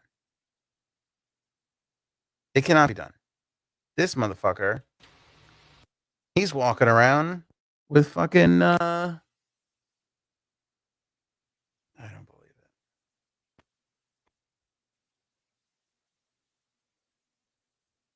it. Honestly, I don't believe it. I can't believe you go. It's just like and does it say Scorpio on the top? This guy somebody needs to slap this shit out of him today. Today. This motherfucker. I got so upset. I hit my little thing here, and I don't know what the fuck I just did. Can you guys tell me in the live chat if you hear a little bit of a hissing sound right now, or is it just in my room here? Maybe it's just in my room. Okay. Maybe it's just in the room. All right, I think it is. Yeah. Okay. Never mind. I got so upset over the fucking and I am, by the way, I'm a Scorpio too, so it's like doubly insulting for me at this current moment. I can't believe this son of a bitch. It looks like it's a cigar humidor, but I can't help but think that he's like, get me a custom box for my fucking baby oil. Like, what? The moment he goes, I can fit a row of baby oil. Maybe this is why he has the travel lubricant. I hate this man so much. I hate this man so fucking much at this moment with this fucking customized cigar box baby oil holder. Fucking Robin should have been here for those cigars, kid. Don't refill that with cigars. Let's put baby oil in there because I don't have enough baby oil snuck around the house. God, it was in his fucking bedroom, in his bathroom, in his closet. God knows where the fuck this is. This might be the kitchen. I don't even fucking know because it looks like we got some snacks over here. What is this? Coffee? What is this shit? I can't. Is that a goop? I think this is goop. Yeah, look, goop. I can't tell. Are we still in the band? I don't know if this is actually coffee. No, Coffee Body organic coconut oil. Skin loving and this is like this shit. Like, do we eat this or do we put it on our face? I don't even know what this is. You know, it's my wife has this she puts this thing as a coffee. I'm like, I need a coffee now. It's fucking 6 o'clock in the morning. You're putting shit on your face. You're moisturizing with coffee, whatever. And I'm fucking starving over here. Oh, holy shit. That's a lot. Those are a lot of boxes of Astroglide. Man, they weren't lying when they said there was pallets filled with is that a neon sign over here? And what is this in the bottom corner? Is that like a plush carpet or blank? Jesus Christ, the 70s called. They need their carpets back. For the love of God. Next time we need a whole entire episode. Oh, here we go. Of course. Yep. There it is. There it is. What good would the drugs be if there weren't a lot of just weapons lying around? You know what I'm saying? To not have guns next to drugs would be irresponsible.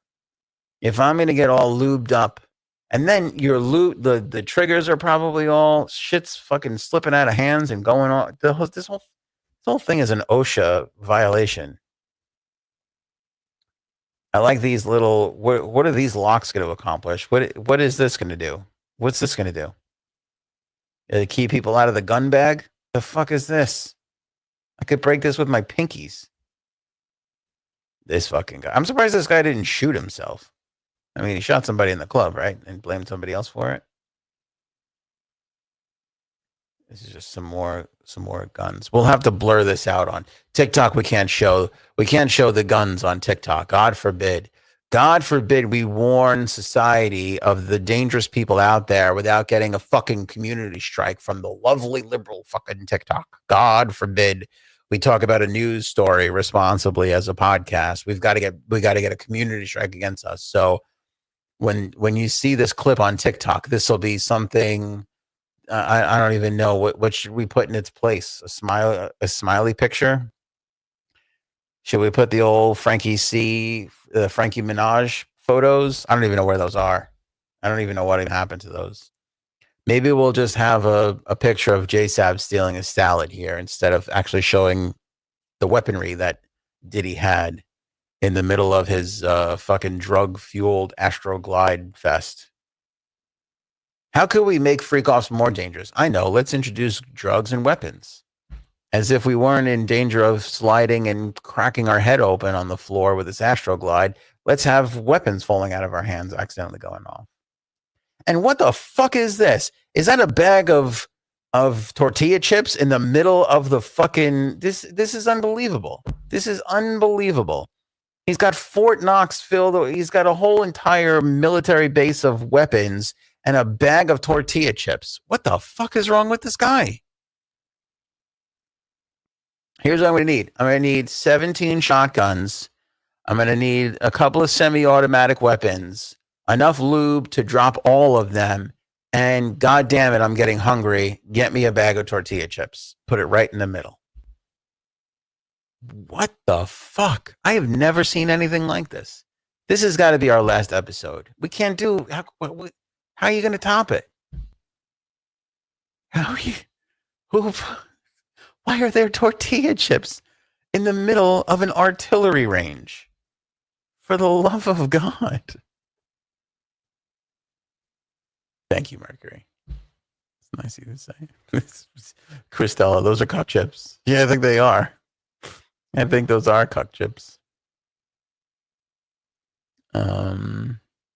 Jesus Christ. That's a huge bag of chips.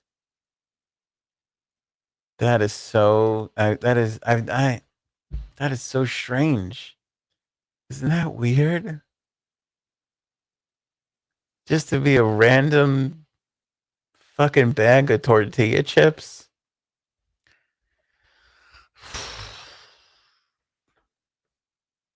Let's get some nachos for the table. Because all the gun nuts are coming. Let's get some nachos for the table. Thanks, Lindarella. Cleaning my guns gives me munchies too. It's fucking good. That is good, Bird. Holy shit. All right, that's all the pictures. God bless him. Diddy and his photos. All right. I'm exhausted. I don't even... We've been doing 90 minutes. I don't even know. I can't even shit on Meghan Markle properly now. I should have rethought this whole thing. We fucked up. We fucked up big time. All right, I'll go through it quickly because fuck all the people who like Meghan Markle. Meghan Markle this morning, allegedly, I'm treating this like an essay story, allegedly. Meghan Markle released another round of As Ever products earlier today, which, surprise, surprise, completely sold out. She added orange honey and I think an apricot marmalade or some bullshit. She added 3 new products. Hold on, I have them here. I think it was some sort of an orange marmalade and let's see here. The honey something. She changed the honey around or some bullshit. This whole fucking thing is a scam with her. I mean, I can't even take it. And then she's giving interviews and she's talking about, here. She teased it with honey along with a few new surprises. And then when it came out, limited edition orange blossom honey and a $9 apricot spread, which, as I understand it, they both came with a $14 keepsake box She makes it. Needing a keepsake box for fucking orange blossom honey is like putting tortilla chips in the middle of a fucking gun range. So she did that. She brought back the flour sprinkles, the crepe mix, the shortbread cookie mix. The herbal teas came back, and she did not restock the raspberry spread. It's hard to get raspberries. And again, I think Schmuckers was on to her. Schmuckers was like, feels like you're just pouring our jars into smaller jars and selling it. Please stop doing that before we hit you with a lawsuit. So that's my guess as to why there's no raspberry spread this time around. But she's also introducing a fucking wine, a rosé, because why not? That's exactly what we need. Another douchebag celebrity with their own fucking rosé. It's like Bon Jovi came out with one. That's enough. And by the way, his is good. Hampton Water, it's not bad. It's pretty good. Everybody seems to love it. We don't need a fucking Meghan Markle as ever rosé, but she fucking rolled it out.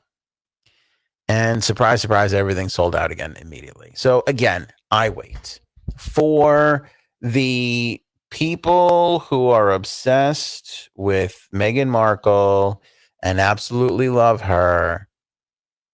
It is Friday, June 20th, and Meghan Markle has completely sold out of her new line of products.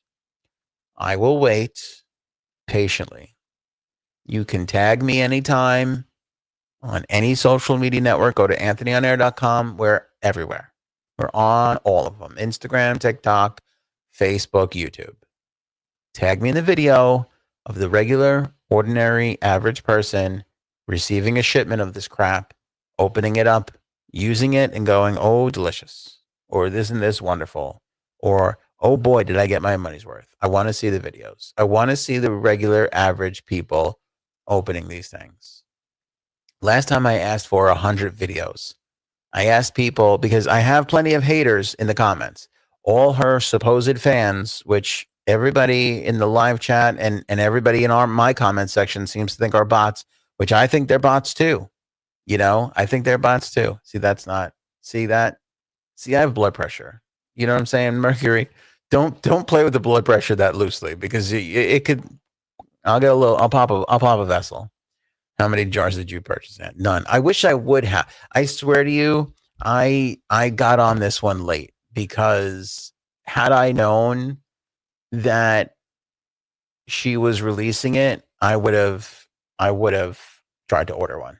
I would have loved to have ordered one and given it an honest review. Let's see here. If we can go to as ever. I would have done it. I would have done it for if it wasn't for the podcast. I wouldn't have ordered this shit. I wouldn't have given this person 5 minutes of my time. But for content's sake, I would have ordered it. So yeah, here's the apricot spread, the shortbread cookie mix, which we've seen before, the crepe mix, the apricot spread in the keepsake packaging, because why not? The limited edition orange blossom honey, the teas, which I think she had before, and there's the raspberry spread that still has a coming soon. The rosé didn't make it yet, but I did see a label of that somewhere. Let's see. Oh, we're in the shop. What's the menu give us? Oh, shop and log. You have to log in. We need a login. So she did. So basically, she did it again. She hosed us all again. She puts it out. It's all completely sold out. She can turn around and be like, "Look at me, I sold it out." But again, I asked for 100 videos last time. All her fans that talk shit about me, I happily invite any of them to shove it down my throat. Be like, "Here, dickhead. Here's 5 videos. Here's 10 videos." I said, if there's 100 videos, I'll lick the ground. I got 0 videos. I still have people calling me a misogynistic, racist asshole. That I got plenty of. But not one of those people accusing me of those things could produce a single video of a Meghan Markle fan actually opening up these jars and using these products. Not a one. Not a one. And here I stand, here I sit, I'm sitting, here I sit waiting for this, and I will put it out there for this new batch of products, which sold out so quickly immediately. Tag me in the videos. Did you get the apricot spread? Did you? Why don't you shove it down this racist, misogynistic asshole's throat? That's hard to say. Racist, misogynistic asshole's throat. Shove it down my throat, people. Shove it in my face. Tag me in a video where somebody's using these products. If I see a fair amount of, again, I wouldn't be surprised. And not to sound like one of these egotistical assholes, like she watches all our videos. I, in my heart of hearts, I feel like some of this has gotten back to her people. Again, we've got content on her that is zeroing in on 1 million views. And that has got to have gotten back to her people. I wouldn't be surprised if this time around they get some influence. They made at least 10 of these things. So some influencers could say, oh, this is delicious. I've used it. I don't doubt that that happens. I want to see regular, ordinary people putting this stuff to use. 10, 15, 20. Because I think she's not selling a single one of these fucking things. I think this is all a bullshit scam to hype up her show on Netflix, and for her Netflix show to hype up the products. I don't think anybody's buying this shit. And if somebody was stupid enough to do it, they would never fucking buy it again. Again, these fucking flour sprinkles are on Amazon. The exact same thing for half the fucking price. What is the difference between that and her flour sprinkles? Are these magical flour sprinkles? Did she get these flour sprinkles from the same person that sold Jack his beanstalk beans?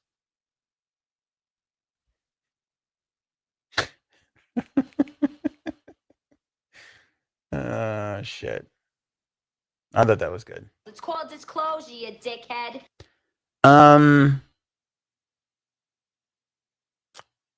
Because there's no reason to. I know we have an obsession with celebrity in this country, but not this much. Not this much. This is fucking crazy.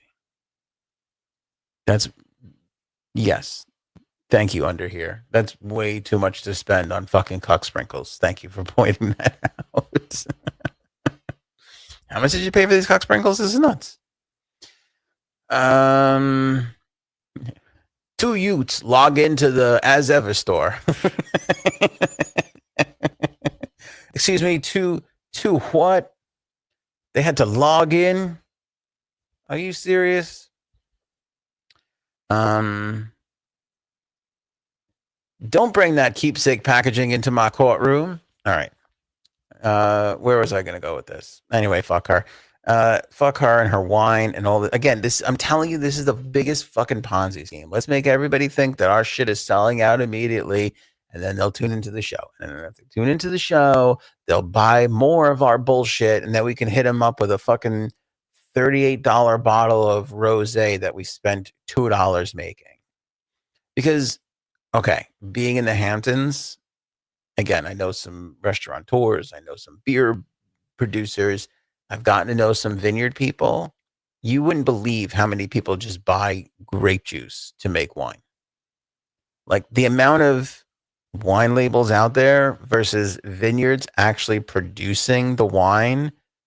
There's millions of wine. There's like 6 fucking vineyards making the wine. Like, I mean, there's vineyards. They just produce the grapes and then they give it to people. And then they're the ones who barrel it and age it and all that other shit. Maybe they mix it with other vintages and grapes and all that. They kind of do all that stuff. Some of them, but some of them don't even do that. Some of them just take the grape juice, stick it in a fucking bottle, wait for it to age, and then they start selling it. That's exactly what she is doing. That is exactly what she is doing. Because that's where you really make the money. When you listen, the good wines that you're paying a lot of money for, they're growing that shit, right? Most of them. They're growing it. They're harvesting it. They're doing all the things That's why that shit is so expensive. That shit that's like $9.99 in the stores, those motherfuckers are buying grape juice. They're fucking fermenting it. They're putting it through the process, aging it for a couple months, and throwing it on the shelves to try and make a profit. That's exactly. There are so many fake wine labels out there. And hers is just going to be another one. It's just going to be another one of the latest. By the way, the celebrity liquors, they're doing the same shit. Some of them are good. I've heard some of them are good. A lot of them, though, they're just buying these base mixtures and with all these additives and shit and just slapping a fucking label on it and putting it on their Instagram and making a quick buck off of people. So for the people in the comments that are like, you hate so much? Why do you hate so much? Why are you just spreading hate and doing all that? Spreading hate? I'm fucking saving you from a scam artist. I'm not spreading hate. They're spreading bullshit. I'm trying to save you from wasting your money on this crap. But I get it. Call me a racist and a misogynist. That makes more sense. I shouldn't say anything. I should just let her get away with it, not check her on our bullshit, and let people just give their hard-earned money away for something that they could buy for half the price on Amazon. It's the same fucking thing. These flour sprinkles are the same fucking thing. They're the same fucking thing. It's the same fucking thing. Edible, I think they call it flowers. Look, you can get a whole fucking bag. Look at the bag. You can get quadruple the amount for half the fucking price. Look at it. It's the same fucking thing.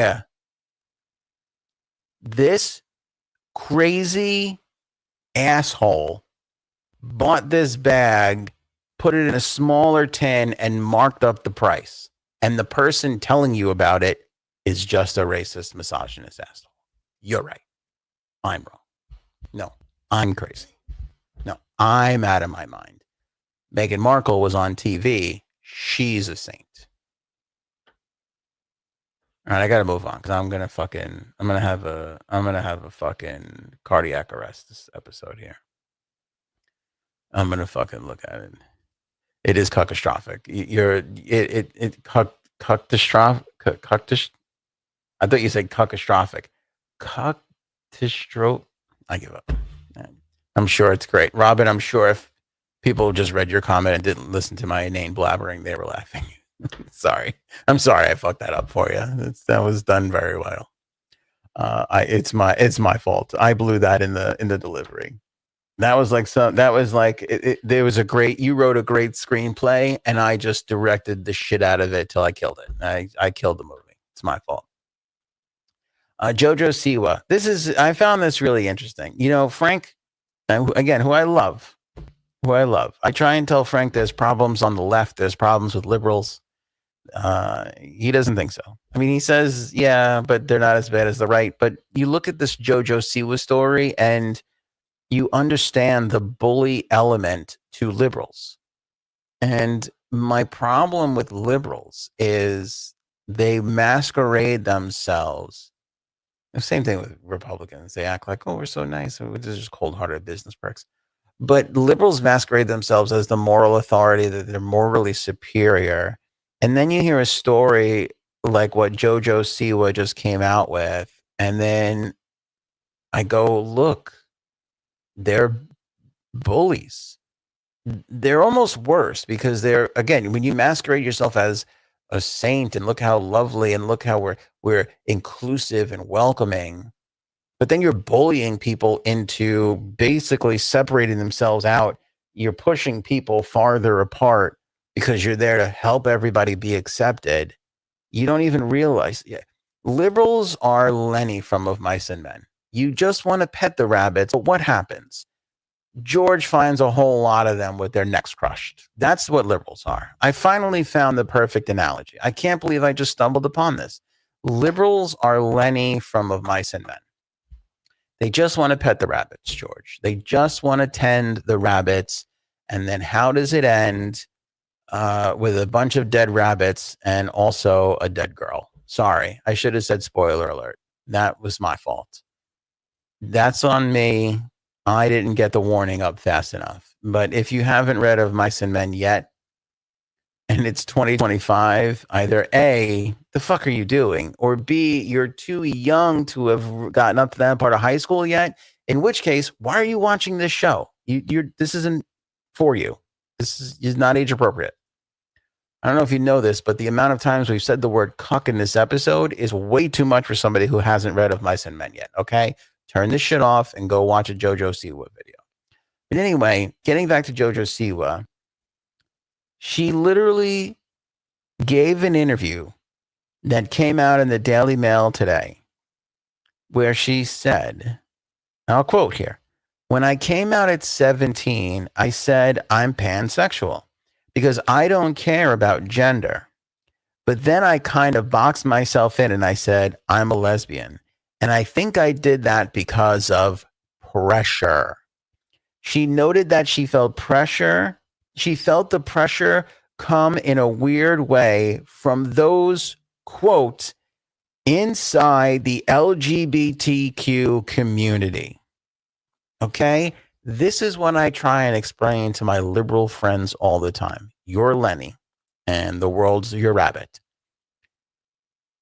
In your noble quest for acceptance of all kinds of people, what winds up happening is you then put everybody in a box. And who better to exemplify this than Jo Siwa, who, by the way, everybody lost their shit when she got a boyfriend.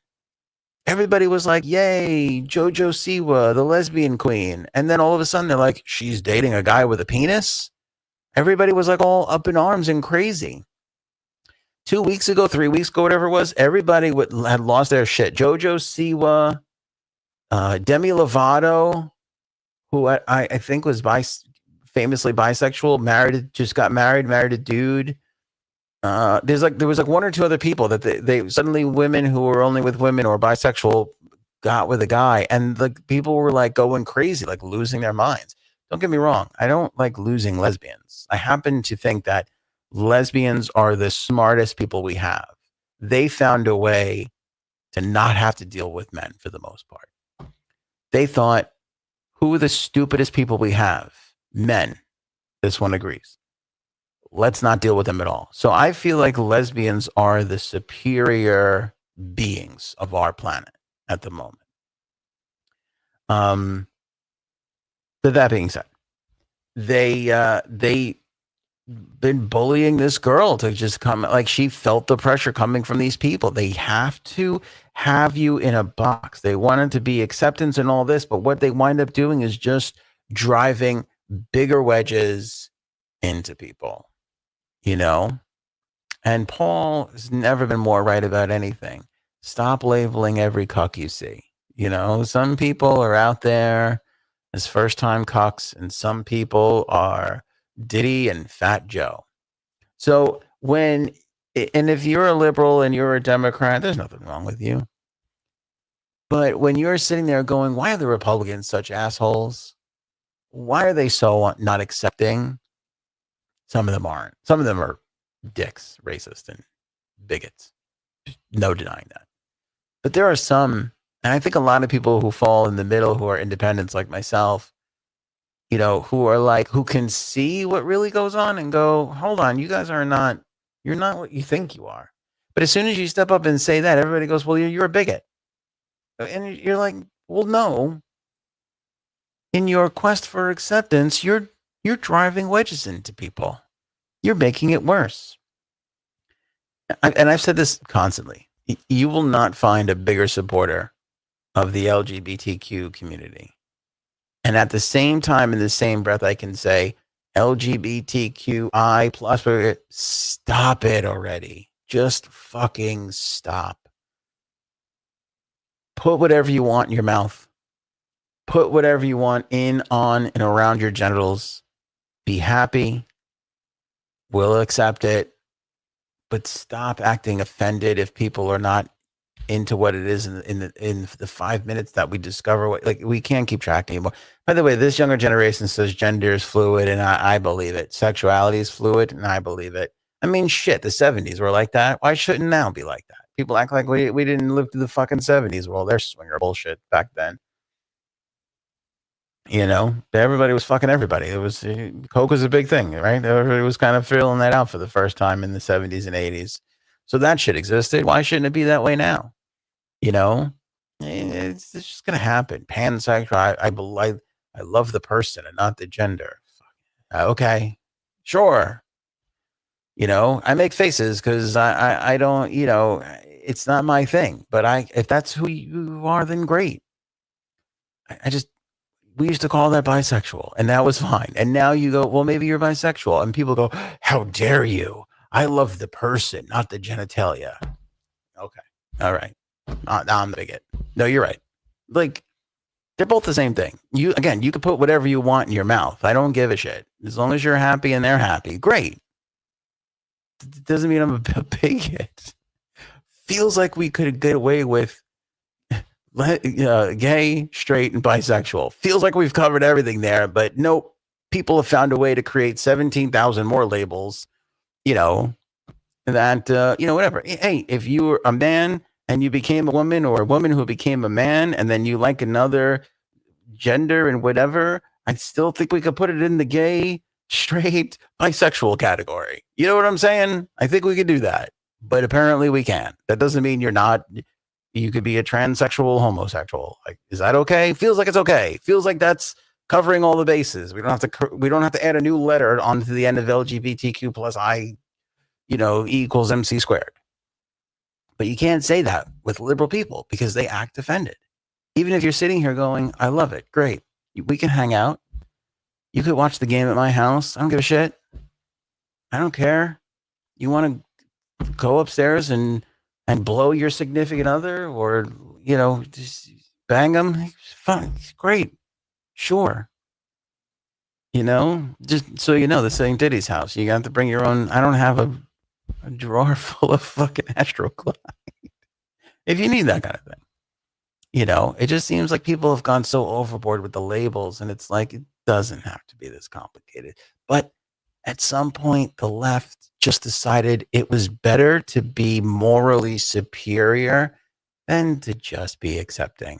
The people who go, I don't give a shit, those are the accepting people. The people who go, well, you have to have the pronouns in the title, and you have to make sure what, if you go from a woman to a man and then you bang another man, that's not just gay, that's this or that. Or I still don't know the difference between queer and lesbian and gay. And I'm not gay, I'm queer. I'm not lesbian, I'm queer. Can anybody help me out with that? I know there's a difference. I don't know what it is. And again, I don't care. You could come to my barbecue. I'm happy to have you. I don't give a shit. I'm a man. I used to be a woman. I'm a woman. I used to be a man. Great. Do you like burrata? Because that's what I like. Let's fucking slice it up, throw it on some bread, and talk about it. I'm happy to be here for you. Somebody giving you a hard time, I'm happy to smack the shit out of them for you. You know what I mean?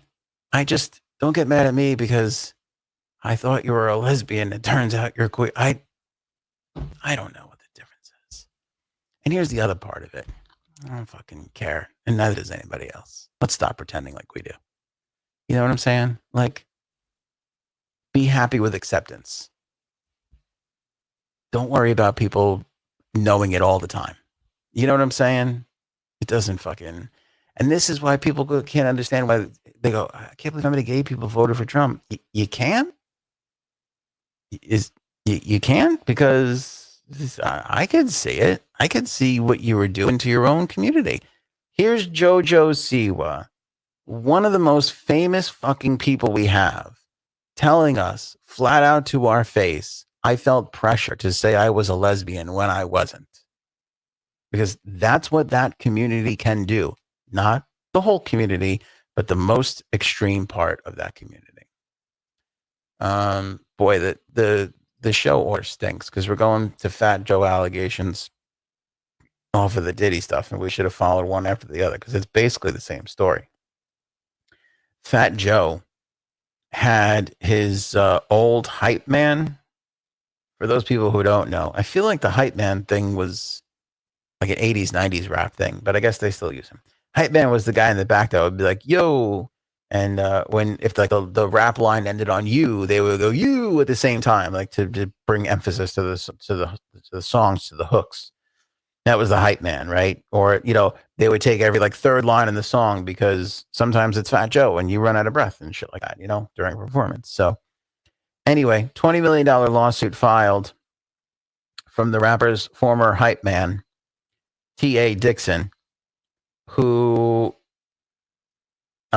is accusing Fat Joe of making him have sex with other people and letting other people watch, which is unbelievable. He brought women back to his hotel and ordered Terrence T.A. Dixon to do sex acts with them 4,000 times over a 16-year period. Let me get my fucking calculator here. Hold on a second. That seems like, let me do some math. Because it's funny. We were talking the other day about that topic of like, when you die, what stat do you want to know? How many times you had sex in your life is an interesting stat. I don't know if I've had sex 4,000 times. That seems pretty high. Let's see. 4,000 divided by 16 equals 250 times. Yeah, see, that's a lot. That's very high. 250 times per year over a 16-year period. There's only 365 days. So 250 minus 365. That means there's only 115 days in the year that you don't have sex. That doesn't seem right. Do you think people are having sex 2/3 of the year? That seems very high. I understand I'm a father of 2 talking to you here. I mean, if we get 2 in a week, that is like that's a fucking week. We have gone. That is freak off level for your old pal Ann. We have lost our minds. We have gone out of control. If it's 3 times in 1 week, it's something has gone on. Something has gone on. It's just crazy. I don't think we've hit 3 times in a week since when Girls came on. Remember that show, Girls? There was a lot of sex in that show. We were also much younger, my wife and I. 2/3 of the year. Yeah, I said 4,000. Isn't that crazy? Is anybody in the live chat having sex 2/3 of the year? Because that seems like a lot. Sex is such a wonderful thing, but if somebody maybe do it 4,000 times, I might sue them. I'm not going to lie to you. I might have to. I'd sue my wife if she's like, we have to have sex 2/3 of this year. We're too busy not having sex 2/3 of the year to have. All right. Anyway, let me see here. Blah, blah, blah, blah, blah. Apparently, Fat Joe would provide explicit direction and commands. Oh, hold on. My fucking notes just went blank. Son of a bitch. Boy, the amount of technical difficulties we've had to deal with in this episode. All right, anyway. Here we go. Provide explicit direction and commands for the encounters, which allegedly included an orgy on a yacht in Miami and in faraway locations such as Spain and Germany. This is also, I feel like this next statement I'm going to say is pretty telling, but there's a physical demand on a man to perform. Do you know what I'm saying? Like, I'm not saying you women don't have some shit to get ready for, but our equipment needs to be working in order for sex to occur. You know what I'm saying? And 250 times in a goddamn, I don't even know. I guess maybe they take pills. You got to juice at that, right? I didn't think of that. He's probably juicing. They're probably forced into, because you physically, I don't even. Okay, the rap. Let me see here. Joe frequently arranged and orchestrated these encounters intentionally, creating scenarios designed to reinforce Dixon's complete submission. The suit states. He used these acts not merely for gratification, but as a control mechanism, according to the lawsuit, which is filed in the Southern District of New York, which states that Dixon is now suffering from psychological coercion from it. Yeah, well, that's fucked up. 250 times? Look, I love hot dogs. But if you made me eat 250 hot dogs in a year, I'm not Joey Chestnuts. I'm going to fucking vomit. You know, 2/3 of anything in a year is not good. I don't think I do anything in a year 2/3 of the year besides sleeping. I don't even sleep that much. I definitely should that much, but I don't even sleep that much.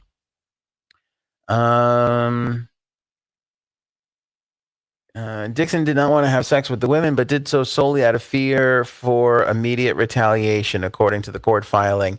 For instance, Dixon refused once during an alleged incident, and Fat Joe canceled his flight home, leaving him stranded with no money. The overall psychological toll was immense. Dixon, who claims he eventually developed PTSD, flashbacks, panic attacks, according to this lawsuit. The suit also claims that Dixon saw the rapper have sexual relations with a 15 and 16-year-old. The suit also names Rock Nation, claiming the entertainment company either knew or should have known about the rapper's twisted sex abuse, but did nothing.